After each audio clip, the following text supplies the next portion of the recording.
focus. Our next speaker is a Wittenberg University graduate and is currently matriculated in the MBA program at UMass Lowell. He's a senior product development engineer at Teleflex Medical OEM, and his 15 years in the field of medical device engineering has included the launch of several inspired products and technologies. It's my distinct pleasure to introduce Carsten Mayeski. Obviously, appreciate the STEM fields, and I'm also a local resident. I live right here in Sharon, so I think what you're doing here is pretty fantastic. The title of my talk is Teleflex Performance Fibers and the Benefits of a Flat Suture. So I thought what I would do is, here's the outline. We'll give a little bit of an overview of Teleflex itself, and then I'll go into performance fibers and give you a little bit of 101 in sutures, and finally go through sort of the development of our force fiber ortho-tape product, which is the benefits of a flat braid, and then we'll wrap it up with some advice that hopefully will be helpful. So Teleflex, right? So Teleflex, our purpose, we strive to improve the health and quality of people's lives. Teleflex is a global provider of medical technologies. We've got offices all over the world. We've got over 14,000 employees. We apply purpose-driven innovation. So that'll be evident as we go through. We talk about some of the products that we make.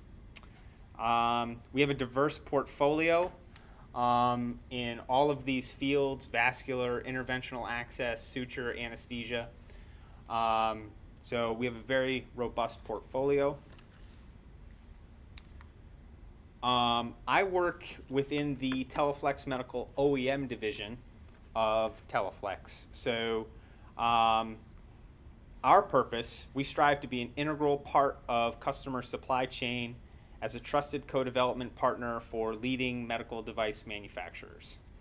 Anybody have any idea why you would outsource? Reduce cost. Reduce cost, but also to leverage expertise, right? So, companies who want to use suture, they don't want to become suture experts. They want to leverage a lot of that knowledge from somebody else. So the OEM group sort of is broken up into two groups. We've got the sutures, braids, fibers, and then we have extrusions and catheters.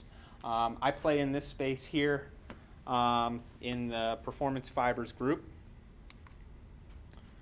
So this slide here sort of neatly wraps up all of the capabilities we have. If you look at the picture, you'll see over here we've got resin, fibers, here's suture on a spool, and then sort of finished devices here: suture with a needle attached, and our ortho-tape product. So some of the processes that we have are polymerization, extrusion, braiding, cutting, needle attachment. We also do some contract manufacturing. We do some assembly work as well. And again, the end products, just kind of went over those as well. We do suture components. We also do sterile sutures with and without needles. We have our own 510Ks and filings with various regulatory agencies that our customers leverage. I won't go into this in too much depth, but this is our portfolio for suture and absorbable fibers. As you can see, we've got quite a bit. Our force fiber brands, we've got sort of three main sutures there: polyester sutures, polypropylene, and some absorbables. And then our absorbable polymers, we do sell fibers, PGA fibers as well.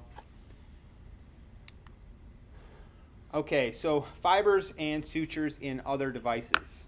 So here I just threw together some pictures so you can kind of see how our sutures are used in the market.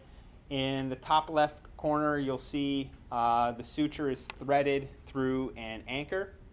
So this is used quite a bit in orthopedic surgeries where the suture will be pre-threaded in an anchor. It'll be sort of just like a screwdriver you'd find at Home Depot, but a lot more expensive, right? And then the suture gets sort of implanted into the bone or wherever it needs to go, and the sutures are there to sort of tie off onto something else. In the top right, you'll see some aortic valve replacements. This is sort of a pretty big market where they're replacing aortic valves transcatheterally. So here we have the nitinol cage. You can see then there's the valve material on the inside, and the way they attach the valve material to the cage is with suture. In the bottom left, again, you'll see another heart valve with the suture, pretty visible. And then I also threw a picture of mesh. So fibers can be used in meshes, and I'm sure you guys are aware of meshes out there in the market. All right, so some Suture 101. So suture comes in a lot of varieties. There's monofilament suture, which is just one solid strand.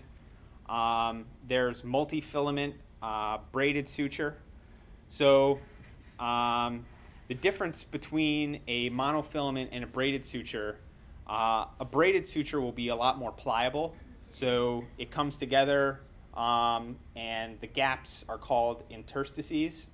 So one of the drawbacks of a braided suture is that you'll have a lot of capillary action. So blood or infection can travel, it can wick up and down that suture a lot easier than with a monofilament where it's just one sort of solid plug. Absorbable and non-absorbable suture. So some of our sutures remain in the body forever. They're permanent implants. Others are absorbable. The absorbable sutures have different degradation profiles, so they maintain their strength for a different amount of time. Sutures are generally governed by two different standards, USP and EP.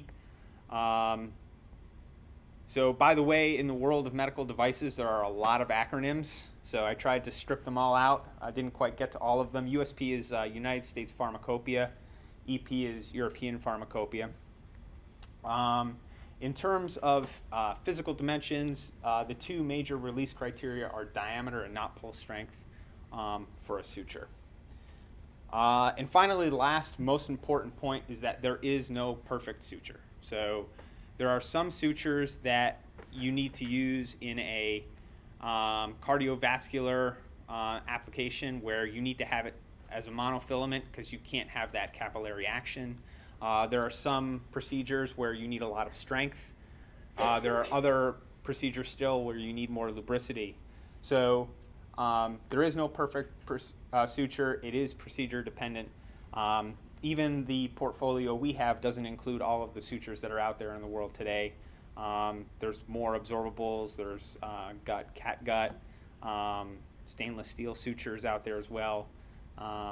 So it's a niche market, but there's a lot of different variety out there. So STEM fields and suture, right? So this is a STEM talk, so I thought I would throw this in here and kind of just go over all the different scientific fields that get touched with suture.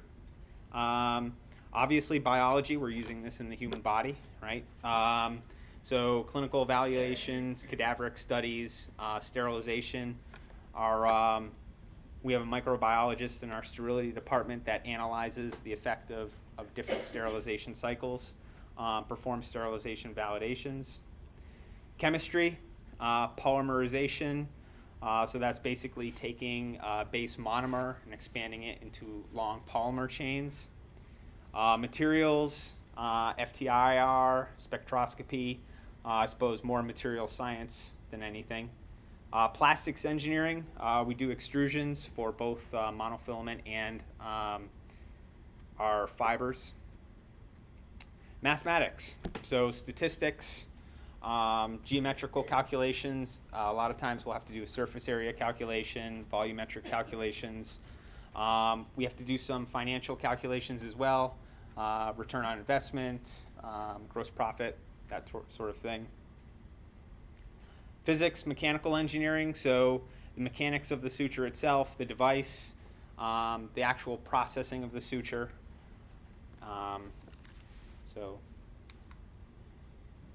All right, so now that you have got a little bit of a background, I wanted to talk about the development of our force fiber orthotape suture. So I was able to lead this project from concept through commercialization, and we launched it 3 years ago now with a 510K clearance, so it was pretty exciting stuff.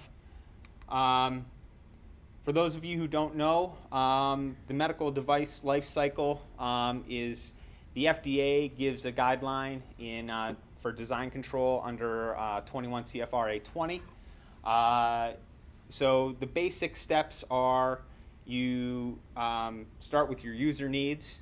You then go into your planning and your development, and you then validate, and then you transfer it to production.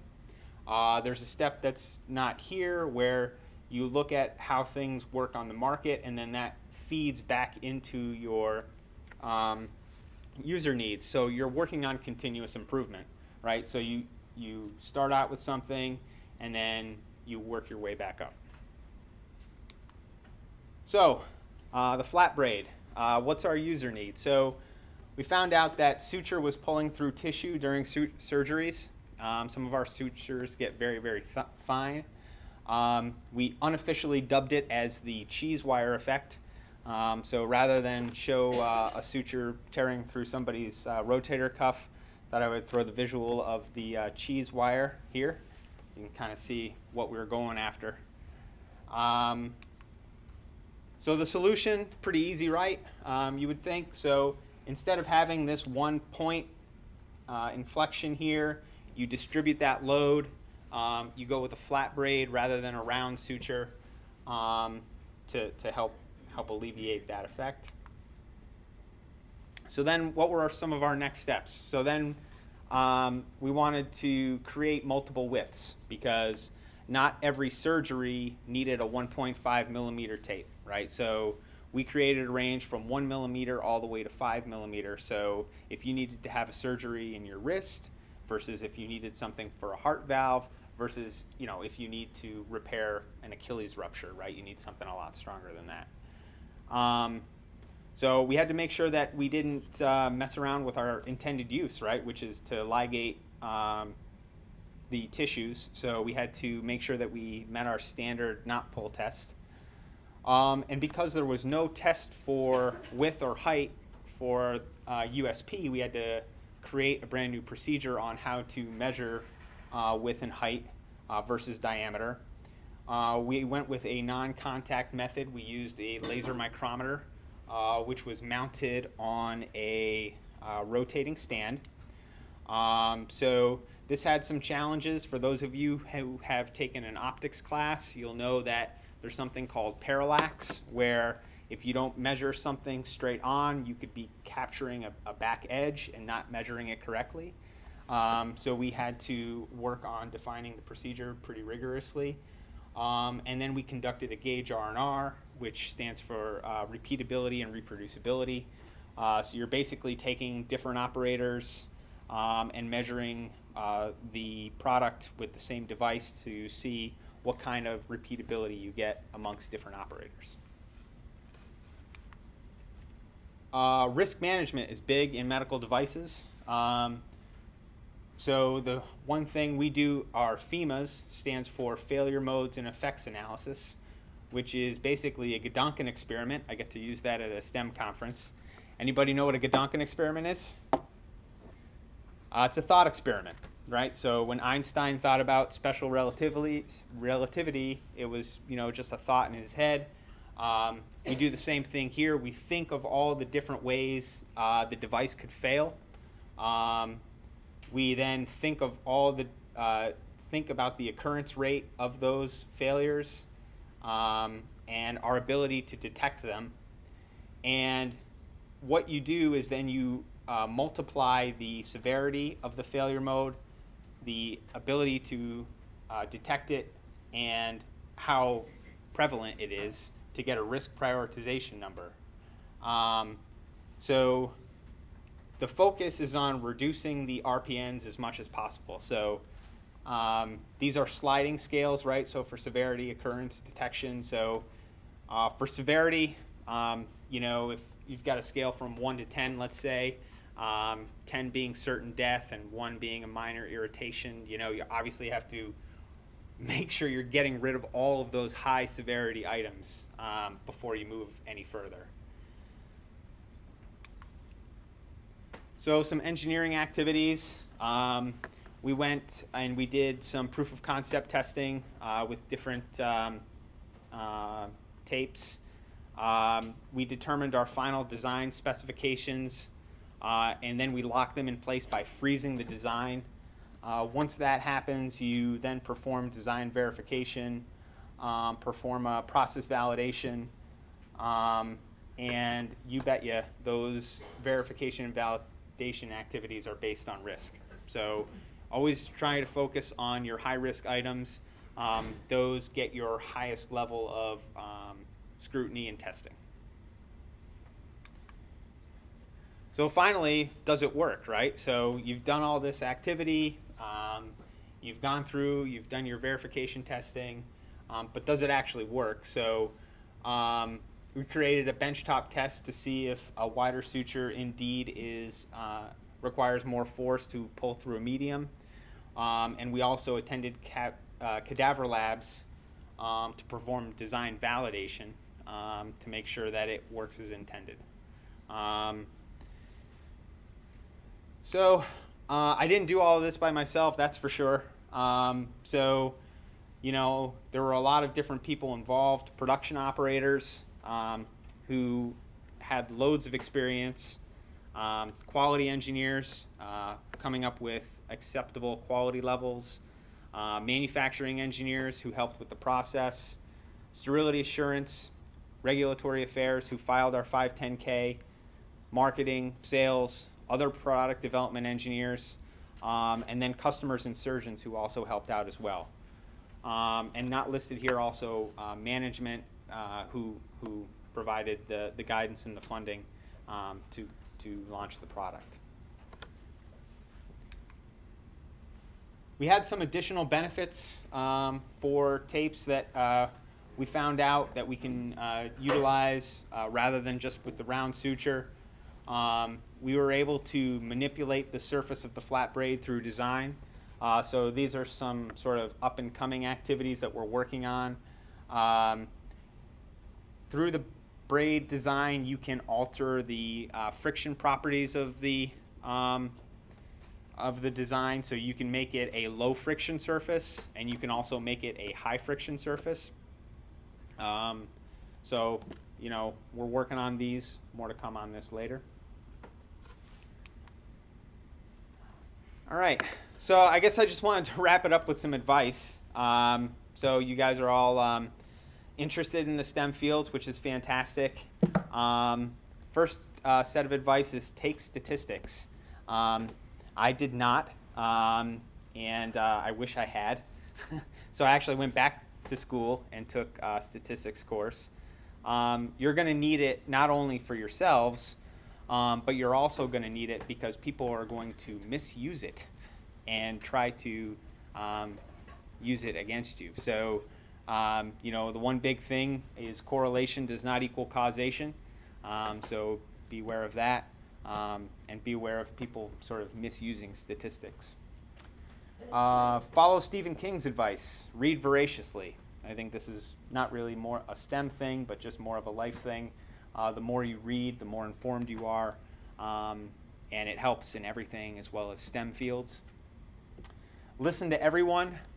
So everybody has something they can offer. Everybody has a point of view that can be very helpful, whether it's somebody in the C-suite or a production operator. People have knowledge, and you should respect that and definitely listen to it. And then finally, follow your interests, and things will fall into place. So what I did is I sort of broke down our group in Mansfield in terms of what their background was. You can see about half of us have a mechanical engineering degree, about a quarter of us have a biomedical engineering degree, and then there's one plastics guy and one physics guy, that's me. So I had no idea that I was going to be in the suture world when I graduated from college, that's for sure. It's a very niche market. I love what I do. I'm here now. But again, just sort of follow what you want to do, especially when you're going to college. And then, things will fall into place from there. So that's actually all I had. So thanks very much for your time. I appreciate it.